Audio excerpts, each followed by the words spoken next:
اب حضرت عمر کو صبر کی تان نہ رہی، انہوں نے ادھر ادھر نظر دوڑائی، ہر طرف سناٹا تھا۔ انہوں نے پادری کو گھوڑے سے کھینچ کر نیچے کر لیا اور اس کے سر پر ہتھوڑے مارنا شروع کر دیے۔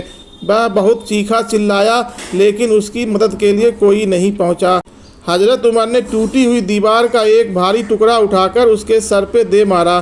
وہ پہلے ہی زخمی تھا، اب اس نے دم دے دیا۔ اس کو مرتے دیکھ حضرت عمر تیزی سے بھاگ کھڑے ہوئے اور جس راستے سے دمشق آئے تھے وہ راستہ چھوڑ کر ایک دوسرے راستے پر چل پڑے۔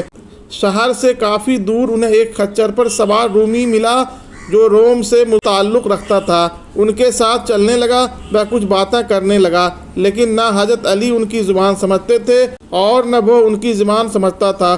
اس نے ایک اپنی تلوار پر ہاتھ ڈالا۔ حضرت عمر سمجھ گئے کہ وہ ان پر وار کرنا چاہتا ہے۔ انہوں نے فوراً ہی خچر سے اسے کھینچ لیا اور اس سے تلوار چھین کر ایک ہی بار میں اس کا کام تمام کر دیا۔ پھر آپ خچر پر سوار ہو کر آگے چلے۔ اس کے بعد کیا ہوا، سارا احوال خود حضرت عمر نے اس طرح بیان کیا ہے کہ اس جگہ سے روانہ ہو کر میں ایک گرجے میں پہنچا۔ یہاں عیسائیوں کی ایک جماعت رہتی تھی۔ میں گرجے کے اندر داخل ہوا تو گرجے میں رہنے والے سب لوگ میرے ارد گرد جمع ہو گئے اور مجھ سے میرے حالات کے بارے میں پوچھنے لگے۔ پھر وہ اپنے پادری کے پاس مجھے لے گئے۔ پادری نے مجھے نہایت غور سے دیکھنے لگا اور اس کے بعد کہنے لگا کہ ایسا معلوم ہوتا ہے کہ تمہیں کسی چیز کا خوف ہے۔ میں نے کہا کہ تم نے کیسے اندازہ لگا لیا کہ مجھے کسی چیز کا خوف ہے؟ اس نے میرے سوال کو ٹال دیا اور کہا کہ آپ جب تک چاہیں یہاں ٹھہریں، آپ کو یہاں کسی قسم کا کوئی خطرہ نہیں، آپ ہماری حفاظت میں ہیں۔ پھر اس پادری نے مجھے اپنے گھر میں مہمان کی طرح رکھا اور میری نہایت ہی خاطر مدارت کی اور پھر پوچھا کہ آپ کون ہیں؟ میں نے اسے بتایا کہ میں مکہ کا رہنے والا ہوں اور قبیلہ قریش سے تعلق رکھتا ہوں۔ تجارت قافلے کے ساتھ شام آیا تھا۔ تجارت کا مال بیچنے کے بعد ایک ضروری کام کے لیے مجھے اپنے قافلے سے جدا ہو کر واپس دمشق جانا پڑا۔ اب میں اپنے وطن واپس جا رہا ہوں اور راستہ بھٹک کر یہاں آ نکلا ہوں۔ پادری مجھے غور سے دیکھتا رہا اور بار بار طرح طرح کے سوال کرتا رہا۔ میں نے ان کے یہاں نہایت ہی آرام سے رات بسر کی۔ صبح کو آ کے پوچھا کہ آپ کا ارادہ یہاں ٹھہرنے کا ہے یا آگے جانے کا؟ میں نے کہا کہ اب میں آپ سے رخصت ہونا چاہوں گا۔ یہ سن کر پادری نے اپنا ایک شاندار گدھا جو بڑا خوبصورت اور نہایت ہی تیز رفتار تھا لے آیا۔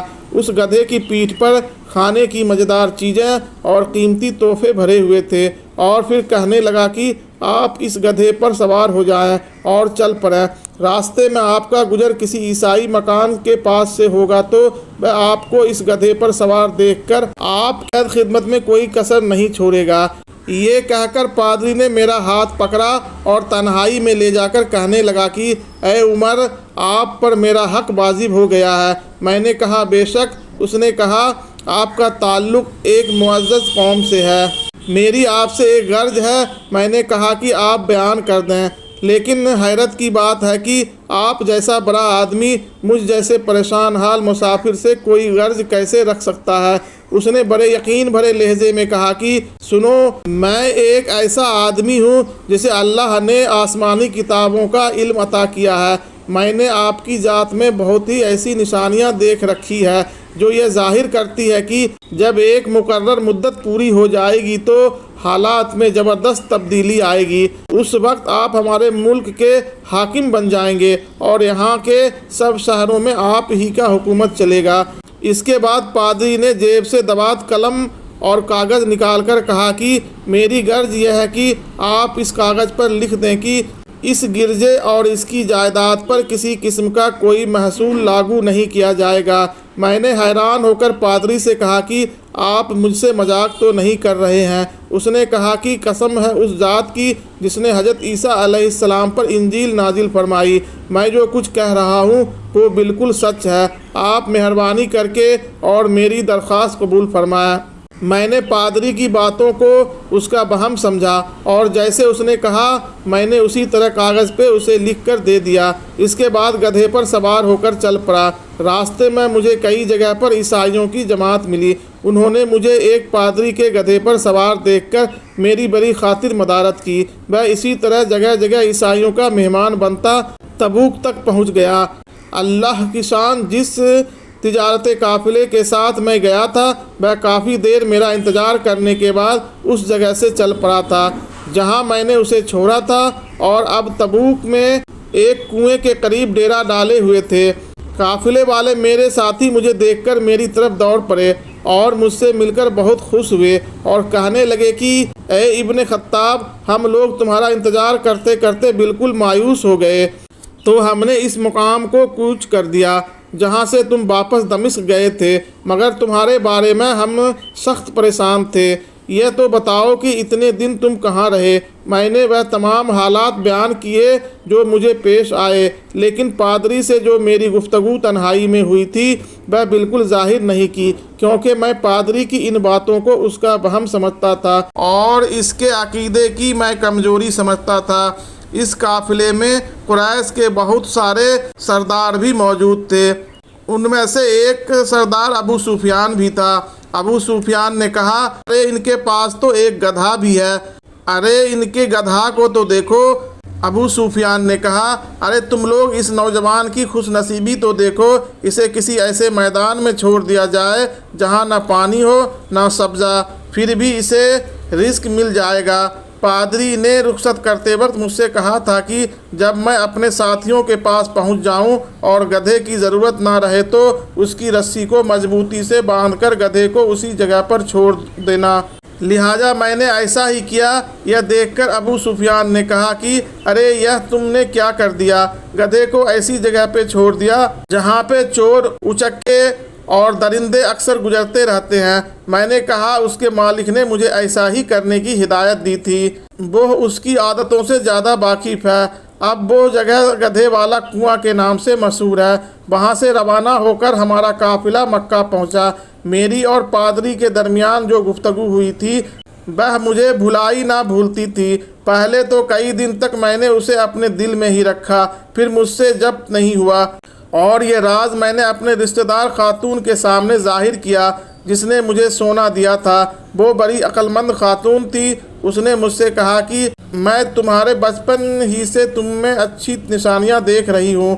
جب تم بہت چھوٹے بچے تھے تو میں نے ایک دفعہ خواب میں دیکھا کہ تم لمبے ہوتے جا رہے ہو اور تمہارا قد اتنا لمبا ہو گیا ہے کہ اس نے آسمان کو چھو لیا ہے۔ یہ دیکھ کر میں نے خواب میں کہا کہ ارے یہ میرے بچے کی کیا حالت ہو گئی ہے۔ کسی نے کہا کہ یہ لڑکا دنیا اور آخرت میں بھلائی پانے والا بنے گا۔ جاہلیت کے زمانے میں اس قسم کی باتوں کا مطلب میرے سمجھ میں نہیں آتا تھا۔ مکہ میں ایک شخص اہل کتاب یعنی یہود اور نصارہ میں سے تھا جو بہت گمنام تھا۔ عام لوگ تو اس سے واقف بھی نہیں تھے، لیکن قریش کے کچھ سردار اسے پہچانتے تھے اور اس کی بہت عزت کرتے تھے۔ ایک دن دوپہر کے وقت میں اس کے یہاں گیا اور اسے جا کر کہا کہ میں آپ سے چند باتیں کرنا چاہتا ہوں اور چاہتا ہوں کہ آپ ان کو اپنے دل میں راز بنا کر رکھیں اور کسی کے سامنے ظاہر نہ کریں۔ اس نے ایسا کرنے کا وعدہ کیا تو میں نے اپنے سفر کے تمام واقعات اس کے سامنے بیان کر دیے اور اپنے رشتہ دار خاتون کی خواب کا بھی ذکر کیا۔ جب میں اپنی گفتگو ختم کر چکا تو اس نے کہا کہ اے ابن خطاب، جس کو تم نے محصول کی معافی کا وعدہ لکھ کر دیا ہے وہ اس زمانے میں عیسائیوں کا سب سے بڑا عالم ہے۔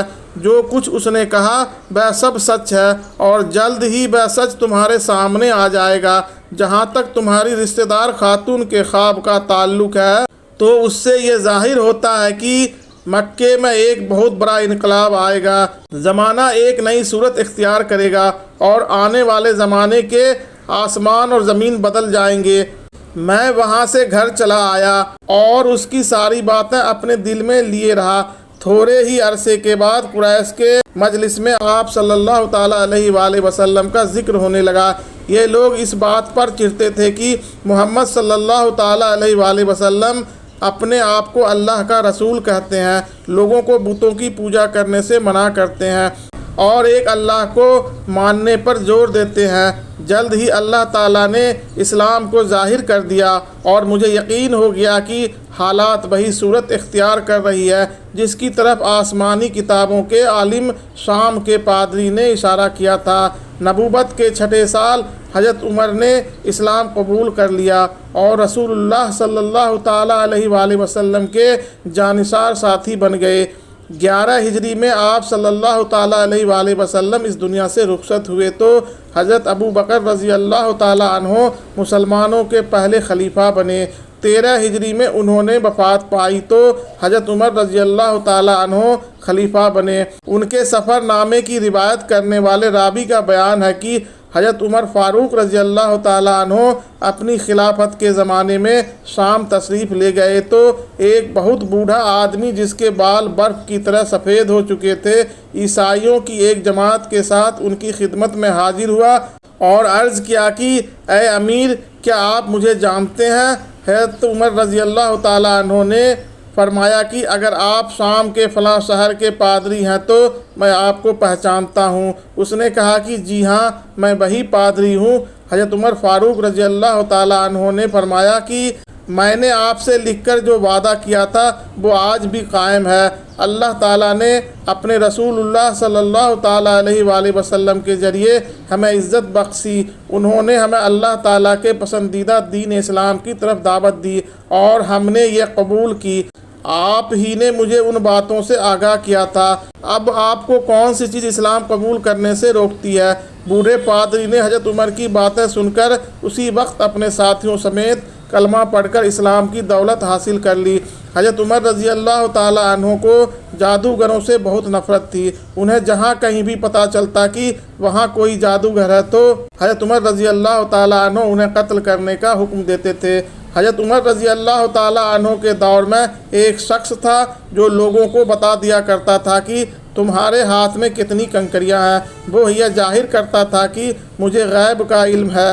ایک دفعہ حضرت عمر رضی اللہ تعالیٰ عنہ نے اس جادوگر کو بلایا اور اپنے سامنے بٹھا لیا۔ پھر آپ رضی اللہ تعالیٰ عنہ نے اپنا ہاتھ پیچھے کیا اور اپنے ہاتھ میں کچھ کنکریاں اٹھا لی۔ پھر جادوگر سے کہا چل بتا میرے ہاتھ میں کیا ہے؟ جادوگر نے کہا کہ آپ کے ہاتھ میں کنکریاں ہیں۔ پھر آپ رضی اللہ تعالیٰ عنہ نے فرمایا بتا کتنی کنکریاں ہیں؟ جادوگر نے کہا کہ 5 کنکریاں ہیں۔ آپ رضی اللہ تعالیٰ عنہ نے پھر اپنا ہاتھ پیچھے کیا اور پھر کچھ کنکریاں اٹھا لی۔ پھر فرمایا اب بتا میرے ہاتھ میں کیا ہے؟ جادوگر نے کہا آپ کے ہاتھ میں کنکریاں ہیں۔ آپ رضی اللہ تعالیٰ عنہ نے فرمایا بتا کتنی کنکریاں ہیں؟ جادوگر نے کہا کہ مجھے نہیں پتہ۔ ساری محفل حیران رہ گئی، آخر یہ کیا ماجرا ہے؟ پھر آپ رضی اللہ تعالیٰ عنہ نے فرمایا پہلے جب میں نے کنکریاں اٹھائی تھی تو بھی پتہ تھا کہ میرے ہاتھ میں کتنی کنکریاں ہیں۔ اس جادوگر نے میرا دماغ پڑھ لیا تھا۔ دوسری بار جب میں نے کنکریاں اٹھائی تو مجھے بھی نہیں پتہ تھا کہ میرے ہاتھ میں کتنی کنکریاں ہیں، کیونکہ شیطان انسان کے جسم میں خون کی شکل میں دوڑتا ہے اور جادوگر شیطان کی پوجا کرتے ہیں جس سے شیطان ان کو ہر چیز ہر بات بتا دیتا ہے۔ اس محفل سے حضرت عمر رضی اللہ تعالیٰ عنہ لوگوں کو یہ بتانا چاہتے تھے کہ یہ جادوگر اللہ کو چھوڑ کر شیطان کی پوجا کرتے ہیں اور شیطان انسانی جسم کے اندر خون کی گردش کرتا ہے۔ اس سے ہمیں پتہ چلتا ہے کہ جو بات ہمیں پتہ ہوگی وہی ان جادوگروں کو بھی پتہ ہوگی، جو ہمیں نہیں معلوم ہوگی تو ان جادوگروں کو بھی نہیں معلوم ہوگی۔ اللہ تعالی ہم سب کو قلب سلیم عطا فرمائے اور ہر قسم کے جادو ٹونے سے بچا کر قرآن اور حدیث پہ چلنے کی توفیق عطا فرمائے، آمین۔ محترم ناظرین کرام، آپ کو ہماری یہ ویڈیو کیسی لگی؟ اگر اچھی لگی ہو تو اسے کمنٹ باکس میں ضرور لکھیں اور ہمارے چینل کو لائک اور سبسکرائب کرنا نہ بھولیں۔ اپنے دوستوں اور رشتہ داروں میں زیادہ سے زیادہ شیئر کریں تاکہ ان لوگوں تک ہماری اگلی آنے والی ویڈیو کی نوٹیفیکیشن بآسانی پہنچتی رہے۔ السلام علیکم، اللہ حافظ۔